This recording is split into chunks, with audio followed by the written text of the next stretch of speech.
Wife and Mother, Episode 8. The 18th of February 1822. I have not opened this diary for 4 months.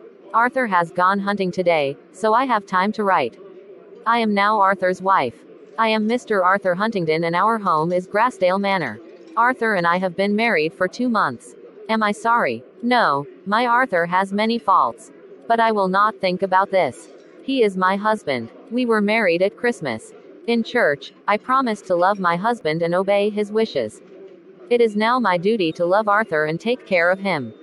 I love him and he loves me. But I do not believe that he cares about my thoughts and feelings. He does not ask my opinion about anything.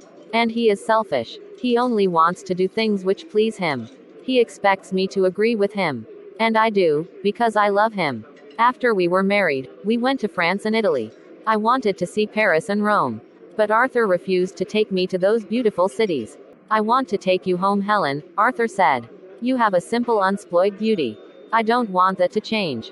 Then he laughed. There are ladies in Paris and Rome who would be upset if they knew that I was married, he said.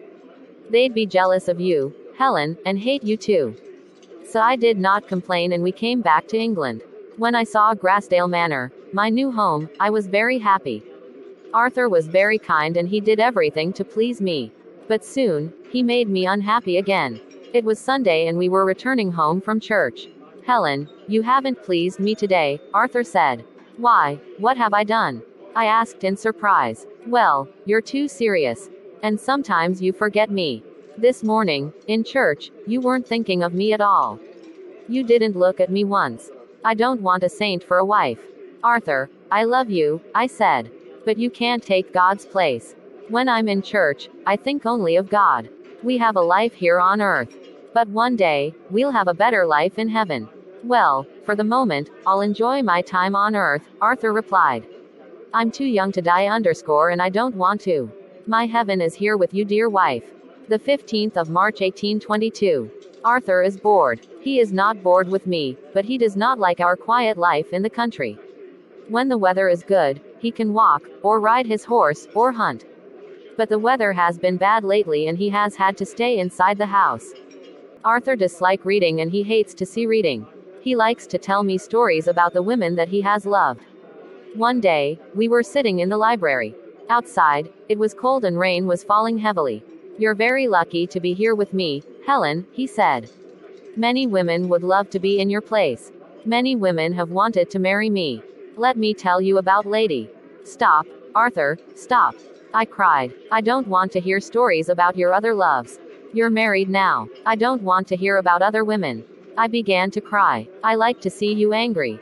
Arthur said. You're jealous, aren't you? Let me kiss you and dry those tears. The 4th of April 1822. We have had our first quarrel. Today, Arthur started talking about his affair with Lady Fairley _ a married woman. Please don't speak about Lady Fairley again. I said. I hate her. She's a wicked woman. She deceived her husband. Arthur laughed. But Lord Fairley was a stupid old man, he said. Then why did she marry him? For his money, of course, Arthur replied. That is the usual reason. Don't worry, Helen. You're the one that I love now. I married you, didn't I? And now I'm wishing that I hadn't married you, I said. How beautiful you are when you are angry. Arthur said. I don't believe you, my dear Helen. You don't really wish that you hadn't married me. If I believed that, I would be angry too. But I know that you belong to me. And you can't live without me. I did not answer. I walked past Arthur and went to my room and I locked the door. At breakfast the next morning, Arthur came into the dining room and tried to kiss me. I turned away and poured some coffee into his cup. Are you still angry with me, Helen? Arthur asked. He put the cup to his lips. This coffee is cold, he said. It's your fault, I replied. You were late for breakfast. Arthur did not answer. He looked out of the window at the gray clouds and the rain. Curse this weather, he said. After breakfast, I wrote letters and sketched. Arthur did not speak to me again that day. After dinner, he drank more wine than usual. Then he lay on the sofa and fell asleep. I was reading and did not look at him. Suddenly, Arthur's dog ran up to his master and woke him up. Arthur shouted a curse and threw a book at the dog. At bedtime, I got up to leave the room. Helen, Arthur said. Yes, What do you want? I asked. Nothing. Go, he said. Then he whispered, curse the woman. Were you speaking to me? I asked him coldly. No. Go to bed, he replied. The next day was the same as the one before. It was raining and Arthur was late for breakfast. Then he called for his carriage driver and spoke to him very quietly. Are you going away, Arthur? I asked. Yes, I'm going to London, he replied. I can't be happy here. My wife doesn't love me. She would love you with all her heart if. If what? Said Arthur. You would love me if I was sorry. Well, I am sorry. I'm very sorry. Forgive me, my dear girl. I was happy again. I cried and he kissed me again and again. Then you won't go to London, Arthur? I said. Not without you, my dear, he said. We'll go together. The 8th of May 1822. We went to London on the 8th of April. Now I am back at Grassdale. But I am here alone. I did not enjoy my visit. Arthur bought me clothes and jewelry. We met new people every day and I had no time to rest. Then I told Arthur I am going to have a child. Helen, you're looking tired, he said. London isn't good for you or your baby. Go back to Grassdale and rest. Go back alone, I said. Arthur, I want to be with you. I have to do some business in London, he replied. I'll come home in a week or two. The 29th of June 1822. Many weeks passed, but Arthur has not returned. My neighbors are away and I have only Rachel to speak to.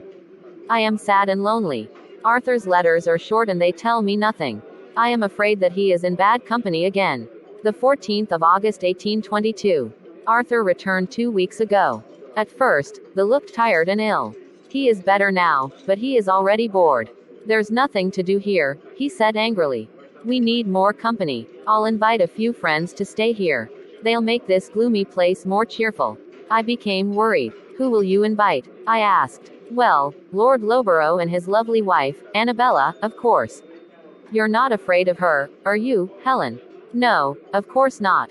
I replied coldly. And I'll invite Walter Hargrave and Ralph Hattersley. Hattersley can bring his bride. He recently married Hargrave's sister, Millicent. I know that you like her, Helen. The 23rd of September 1822. Our guests have been at Grassdale for 3 weeks. As had feared, Annabella flirts with Arthur. When Annabella flirts, her husband becomes angry and she knows this. Lord Loughborough is jealous and I feel sorry for him. I sometimes feel jealous too, but I try not to show it. Mr. Hargrave sees what is happening. He spends a lot of time with me. He says kind things to me. He tells me that I am clever and beautiful. I try not to listen to him. The 9th of October 1822. I do not want to write this, but I must be truthful. I fear that my husband is having an affair with Lady Loughborough. She had been singing and playing the piano all the evening. Then I saw Arthur whispering to her. He held her hand and kissed it. At that moment, Arthur looked up, saw me, and turned away. But Annabella looked at me and smiled. I felt ill. Soon afterwards, our guests went to their rooms. Arthur and I were alone. He was very drunk. Are you very angry with me? Arthur said carelessly. Yes, I am, I said. You've behaved very badly. I stopped speaking. Arthur was smiling. How can you smile about this? I asked. Helen, Arthur said. I thought that your anger was a joke, but you are serious. Oh, dear, I must go down on my knees and apologize. He knelt on the ground and held his handkerchief in front of his eyes. Forgive me, dear Helen, he said. I'll never do it again. He was making a stupid joke of his bad behavior. I turned away and went upstairs to my room. But Arthur ran after me. As I reached the door, he caught me and held my arm. I was extremely angry. Stop, Helen. Your face is white with anger, he said. You'll make yourself ill. Arthur, I said, I'm not jealous, but I'm very, very angry. My love for you might soon turn to hate. I did flirt with Annabella, Arthur replied. But it meant nothing. You can't blame me, Helen. I'd drunk too much. You often drink too much and I do blame you, I said. Lord Loughborough is your friend and he loves his wife. Arthur began to walk round the room. When we married, you promised to obey me, he said. No woman tells me what to do. But I do love you, Helen. Forgive me. I'll try to change. I believed him. I kissed him and began to cry. He held me in his arms. I forgave him and we were friends again. Annabella has tried to speak to me several times. But I have always walked away from her. She will soon be gone. The 25th of December 1822. Last Christmas I was a happy bride. Now I am a mother. The past year has not been easy, but now I have a child to care for. I have a baby boy. His name is Arthur too. I love my son very much, but his father is not interested in him. You love that child more than me, Arthur said today. You don't love me at all now. That isn't true, I said. I love you both. Here, hold your son. You'll soon love him too. My husband looked down at the child in his arms. Take him, Helen, he cried. I shall drop him. I took the child and held him close to his father. Arthur, kiss your son, I said. I'd prefer to kiss his mother, he replied. Then he laughed and kissed us both.